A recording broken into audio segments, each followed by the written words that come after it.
श्री स्वामी समर्थ। नमस्कार स्वामी भक्तांनो, स्वामी सेवा प्रचिती औरंगापूर यूट्यूब चॅनलमध्ये आपल्या सर्व स्वामी भक्तांचे अगदी स्वामीमय आणि मंगलमय स्वागत करते। वास्तुशास्त्र, कुंडलीशास्त्र, हस्तशास्त्र, सौरशास्त्र, नोकरी, व्यवसाय, असाध्य आजार, लग्न कुंडलीतील दोष, पेंडुलम तज्ञ, पितृदोष मार्गदर्शन आमचे तळवे सर करतील। तर स्क्रीनवर दिलेल्या नंबरवरती नक्की संपर्क करा। तुमच्या ज्या काही समस्या असतील तर त्याचं निवारण केले जातील। आता तुमच्या देवघरात जर ह्या चुका असतील तर घरामध्ये आर्थिक कटकट, भांडणे, आजार, कोणत्याच कामामध्ये यश येत नाही। कितीही कामावलं तरी पैसा टिकत नाही। त्यामुळे देवघरात काय ठेवू नये तर व्हिडिओ तुम्ही शेवटपर्यंत नक्की बघा।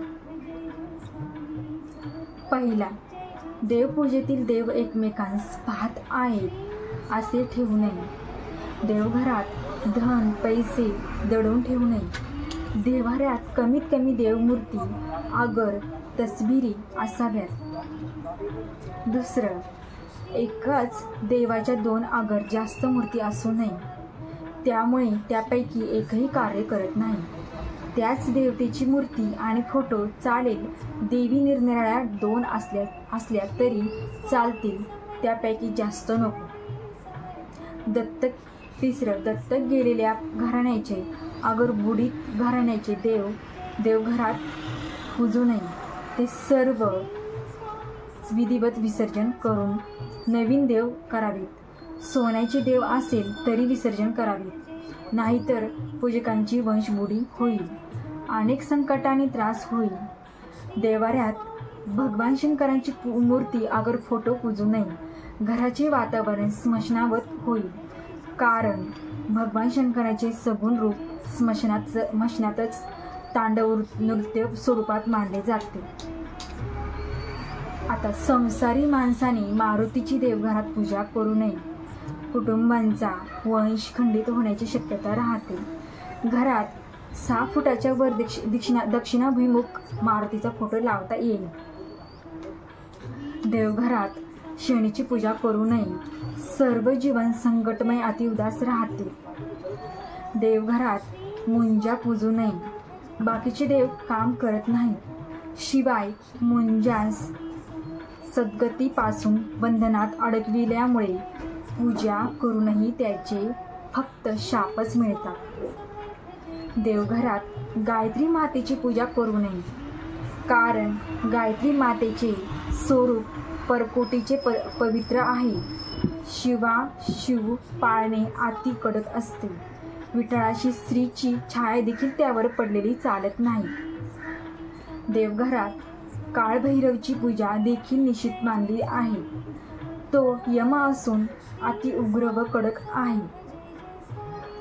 देवघरात म्हसोबा पूजू नये, त्यामुळे कुलदेवतेची कृपा छत्र कुटुंबावर राहत नाही।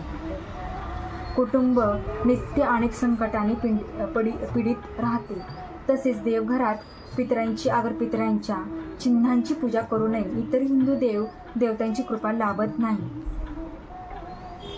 गुरु शिष्य यांची एकच वेळी पूजा करू नये। देवाच्या मूर्ती शोकेसमध्ये ठेवू नये, ते देव त्या कुटुंबांचीच शोभा करतात। देवघरातील पूजेच्या मूर्त्या 3 इंचापेक्षा कमी असाव्यात। जास्त इंचीची मूर्ती विसर्जन कराव्यात।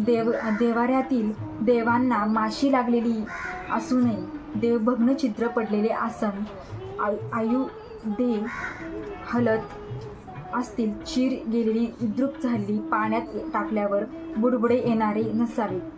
ताबडतोब विसर्जन करून नवीन मूर्ती स्थापन कराव्यात। बक्षीस मिळालेल्या सापडलेल्या देवघरात पूजू नये। आसरा देखील देवघरात पूजू नये। आसराचे शुक्रवारी विधिवत विसर्जन प्रभात करावे। आता तुमच्या देवघरात यापैकी काय असेल, काय नसेल, कोणत्या चुका असतील ते आत्ताच बघा। झालेली सेवा स्वामींचरणी रुजू करते। तर व्हिडिओ आवडला असेल तर व्हिडिओला लाईक, शेअर, सबस्क्राईब करायला विसरू नका। धन्यवाद. श्री स्वामी समर्थ.